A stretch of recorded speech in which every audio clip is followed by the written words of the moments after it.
Olá, você está na GV News, seu canal de jornalismo 24 horas da internet. A chuva das últimas semanas trouxe alívio ao Espírito Santo, mas será que ela resolveu de vez o problema da crise hídrica? Para conversar com a gente sobre esse problema e responder a esta pergunta, está aqui o professor Antônio Sérgio Mendonça. Ele é professor de Engenharia de Recursos Hídricos aqui da Universidade Federal do Espírito Santo. Professor, obrigado por sua presença aqui no GV News Entrevista. A pergunta primeira que eu faço para o senhor é exatamente isso. Acabou a crise hídrica ou foi só um alívio temporário? Eu agradeço o convite. O ponto é o seguinte, nós estamos numa época do ano que geralmente chove mais. No estado do Espírito Santo, o ano hidrológico começa em outubro e vai até setembro. E o período chuvoso vai de outubro até março, enquanto que o período seco vai de abril a setembro. Então a tendência é realmente nesse período novembro, dezembro, janeiro, chover mais. E agora o problema da crise hídrica é um problema que tem que estar na nossa mente sempre, porque há uma grande variação na questão das chuvas e vários fatores que afetam a quantidade de água que nós temos nos nossos rios e disponíveis para o abastecimento. E por outro lado, com o tempo, o aumento de população termina aumentando a demanda de água, tanto para abastecimento público, irrigação, e com isso nós temos crescentes demandas e possibilidade de outros períodos de seca, de estiagem, como o que ocorreu. Então nós não podemos baixar a guarda nunca, nós temos que continuar sempre alertas, inclusive é a época que nós temos que planejar a solução do problema a longo prazo. Quer dizer, houve falta de planejamento dos governos, vários governos aí, e não prever que a gente passaria por esses períodos de muita dificuldade de água? Bem, a questão da água é dada uma atenção, em geral, secundária, mas isso é décadas e décadas. Só para ter um exemplo, nós tínhamos na década de 80, nós tínhamos a Lei das Águas, era de 1930. Levou mais de 60 anos para que houvesse uma atualização quando surgiram o Plano Nacional de Recursos Hídricos e o Plano Estadual de Recursos Hídricos.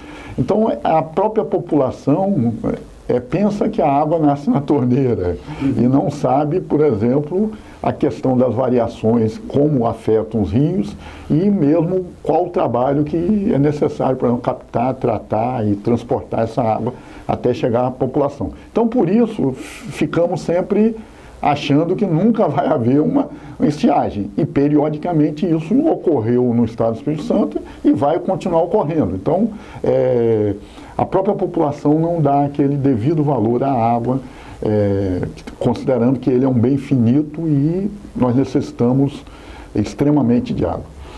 Mas o senhor fala, e muitas pessoas falam, é um bem finito e tal, mas nós vivemos no Brasil, todo mundo acha que tem água para tudo quanto é lado, como é que pode ser um bem finito? Esse é um grande problema das pessoas fazerem as médias, né? Você pensando no Brasil, realmente nós temos a Amazônia, nós temos o Lago Itaipu, mas esse fato de que depende muito de fenômenos climáticos, variação, e que depende do local, porque tem locais que chove 700 milímetros por ano, no estado do Espírito Santo, em outros lugares já chove 2.100, na Amazônia mais de 3.000 milímetros, então a variação é muito grande. Então nós temos no Brasil locais de muita disponibilidade hídrica, como a Amazônia, mas nós também temos locais de baixa disponibilidade, como o Nordeste brasileiro, né? A falta de água foi um dos motivos de uma grande migração de população, principalmente do Nordeste para Rio e São Paulo.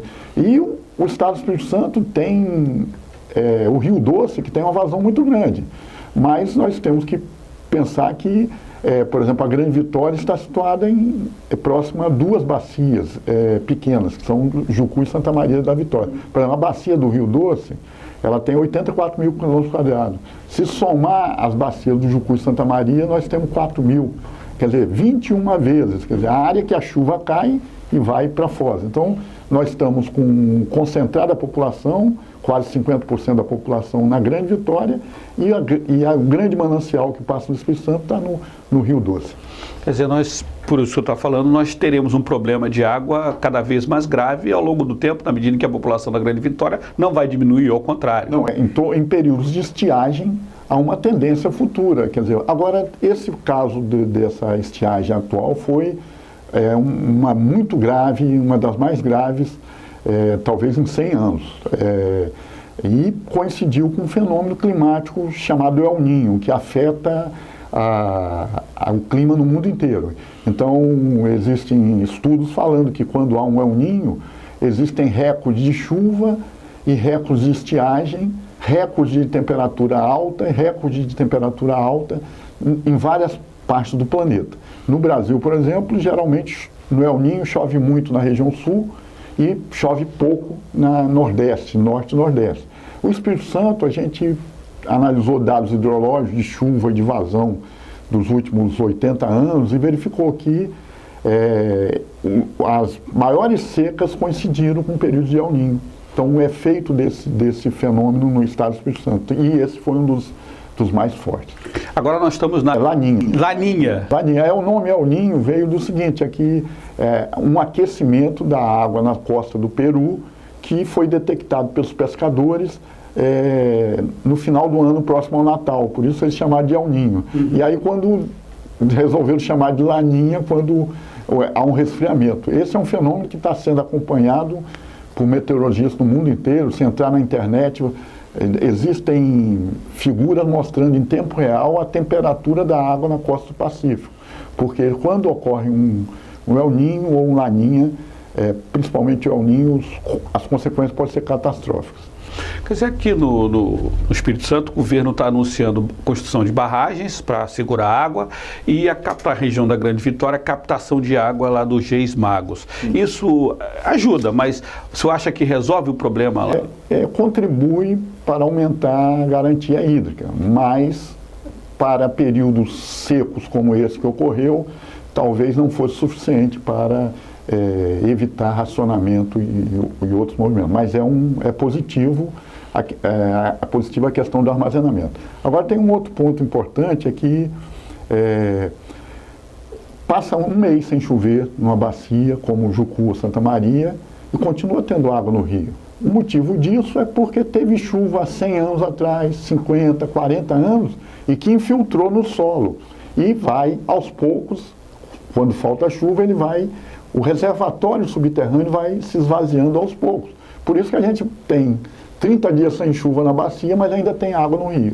Então nós temos que ter ações também de longo prazo, tipo reflorestamento, que é através de plantios de árvore, você faz com que essas raízes quebrem o solo e facilite a entrada da água para o armazenamento. Então, o grande reservatório nosso está no subsolo. Nós temos que contribuir, evitar desmatar, impermeabilizar as bacias hidrográficas para que nós tenhamos mais água reservada para essa época de estiagem.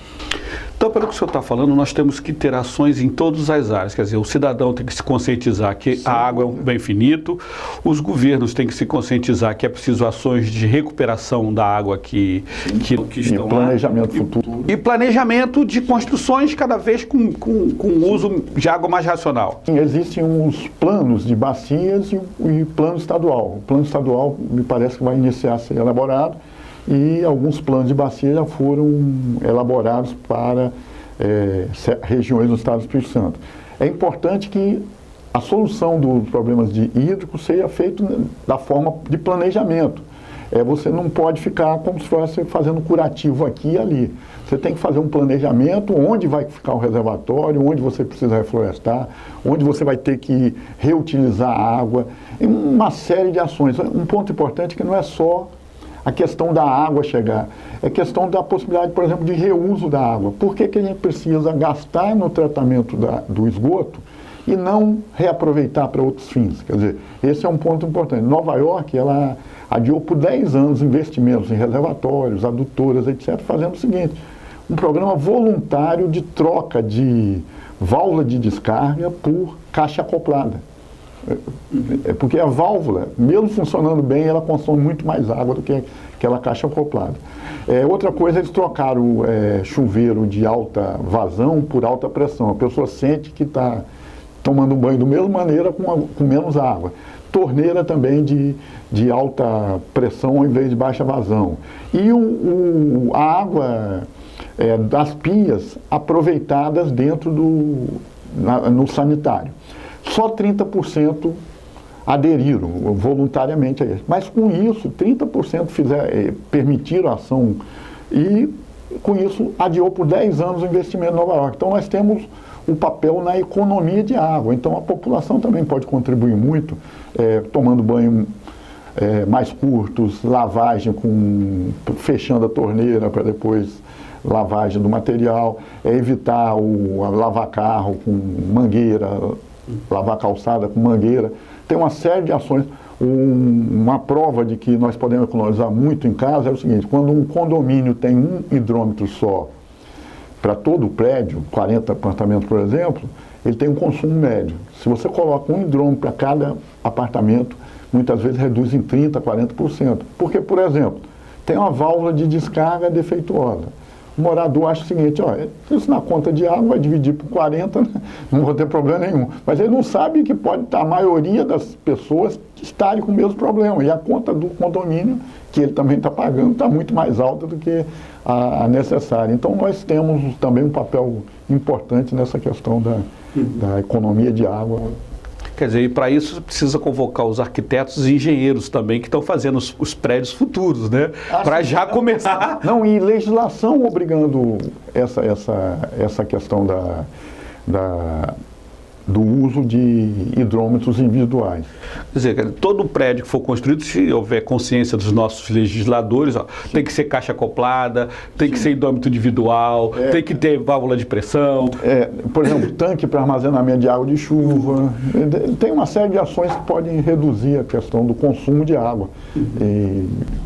E são relativamente fáceis, né? Porque são coisas que a gente pode nos adaptando ao longo desses anos. Exatamente. Novas obras, você já introduzir esse tipo de ação. De ação. E da parte do governo é o planejamento mesmo, né? Sim. Quer dizer, não dá mais para ficar com, como você falou... Planejamento, fiscalização, de uso inadequado da água. Nós temos que nos preocupar também com irrigação perdulária, tipo de irrigação que você joga a água para o ar, e grande parte dela evapora antes de chegar no solo.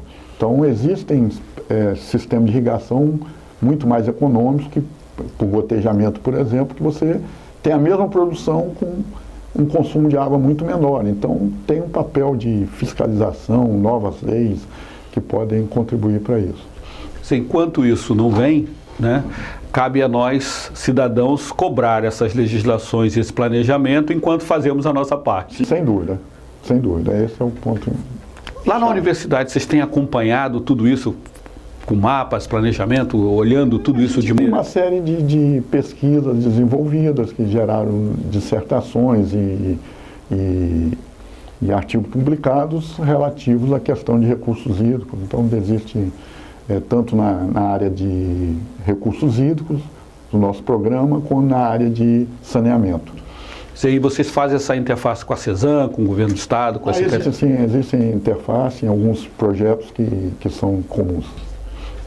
Uma outra coisa, professor, é que a gente vê muito que assim, a CESAM trata a água, né, aqui na nossa região, distribui, mas há muitos vazamentos, né? A nossa rede é muito antiga ainda, né? Quer dizer, como é que a gente pode lidar com isso de modo a que a gente possa ter o maior retorno daquilo que foi já investido? Exato, a questão de perdas eu considero importante, e isso não é um caso particular daqui. No Brasil inteiro a perda é significativa. Existem ações de medições, né, em tempo real nas tubulações para verificar em que trechos existe vazamento e, nesse sentido, aí adotar a solução de correção local. Então, existem técnicas de hidrometria, de medições que podem permitir, por exemplo, vazamentos no subsolo serem detectados e corrigidos. Quer dizer, o tempo da água farta acabou. Na verdade, a gente talvez nós não tivemos períodos totalmente de farta de água, porque eu detectei, está registrado no arquivo histórico estadual, que em 1832 e 33 houve uma seca severa, em que o governo do Estado do Espírito Santo solicitou apoio ao Império, porque tinha morrido gado, as plantações tinham morrido e estava faltando água para a população. Então é um problema cíclico que já vem de séculos. Né? A gente que tinha esquecido. Exatamente. Muitas vezes a pessoa esquece. Tem um quadro lá no convento que é o Milagre da Seca. É uma procissão marítima, no século XVIII, em que estavam pedindo para chover. E segundo a história, choveu na época do convento e alguém, o quadro é bem mais recente, né, mostra como se fosse um quadro do o Milagre da Seca. Então, a preocupação com falta d'água já vem de longe. No século XX, Aracruz também teve problemas. Foi numa época de El Niño, né, outra ocorrência de El Niño foi em 98, 99. Então, a antiga Aracruz necessitou rapidamente buscar outorga, né, pedir autorização ao IBAMA para captar água no Rio Doce, porque a água dos reservatórios próximos, devido à estiagem do El Niño, estavam praticamente secos. Então, tem muitos casos desse aí. E um perigo dessa situação é o seguinte: cada um por si, Deus para todos na solução. Porque ocorreram secas no final de 80, no final de 90 no norte do estado. O que ocorreu? Quase todo produtor quis ter uma barragenzinha e um sistema de irrigação para se proteger. Só que quando você faz isso, você pode estar mais prejudicando a situação do que resolvendo. E o ideal é que nós tivéssemos esse reservatório como reservatório de uso público, que pudesse beneficiar todos. E à medida que cada um para si, Deus para todos, você junta água na propriedade, as de baixo ficam sem água, ou as cidades ficam sem água embaixo. E isso ocorreu, por exemplo, em Marilândia várias vezes, não foi só nessa seca, de terem que fechar as captações rurais para poder ter água na cidade, para abastecer a população. Então, aquilo que se fala até de guerra da água, né? No Nordeste não é incomum, né, nos locais mais secos, morte por causa da água. Quer dizer, um proprietário segurar a água na sua propriedade e deixar o outro que está mais abaixo sem água para a propriedade, para o gado, etc. Comenta-se que houve no norte do estado já em torno de 10 anos uma morte desse tipo. Alguém construiu 4 barragens na propriedade, segurou a água. O de baixo foi reclamar e o de cima não deu atenção e foi construir uma 5ª barragem. Voltaram a discutir e houve um assassinato devido a essa questão. Então, a água é vida da propriedade, a água é a vida da população, então tem que se tomar muito cuidado com isso. Então, o importante seria buscar soluções coletivas e não individualistas para o problema. Então, cada cidadão agora tem que estar atento para si e para cobrar. Quer dizer, daqui para frente, a água não é mais um assunto de secundário, é um assunto prioritário para o futuro do Espírito Santo e do país e do mundo todo. E a água também é um limitante do desenvolvimento, né? Você não vai colocar um empreendimento, uma indústria num local onde não tem a garantia de que existe água para o abastecimento. Então, não é só a questão de faltar água para a gente beber, é empregos também, porque se você garante água, é uma das possibilidades de você estar trazendo empreendedores, porque muitos produtos industriais, grande parte do produto, da matéria-prima é a água, então sem ela não... E teve até uma discussão agora, inclusive de alguns jornalistas, de algumas empresas de comunicação, quer dizer, o governo fez racionamento para algumas áreas, mas não limitou as grandes plantas industriais do Espírito Santo, né? Exatamente porque se limita para a produção, e aí complica mais ainda. Então, eles adotaram um sistema de racionamento diferente para as indústrias. Para as indústrias, ao invés de tirar um dia, porque não pode realmente parar uma indústria, para reativar vai levar meses.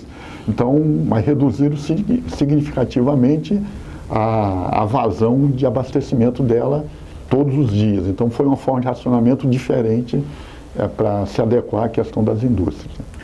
Professor, eu queria agradecer a sua presença aqui na GV News Entrevista, abrir aí a TV para, se vocês quiserem, esclarecimentos, participações, para a gente continuar discutindo, né? À medida em que é bom que a população saiba o que está sendo pensado e tenha essas informações de que não é uma coisa, que foi uma coisa esporádica, já acontece, já aconteceu antes e vai acontecer no futuro, né? A gente não pode baixar a guarda. Não, eu que agradeço o convite para falar desse importante assunto. Okay. Estou à disposição. Ok, obrigado. Obrigado por assistir a GV News. A gente volta daqui a pouco com uma nova notícia. GV News, porque informação é coisa séria.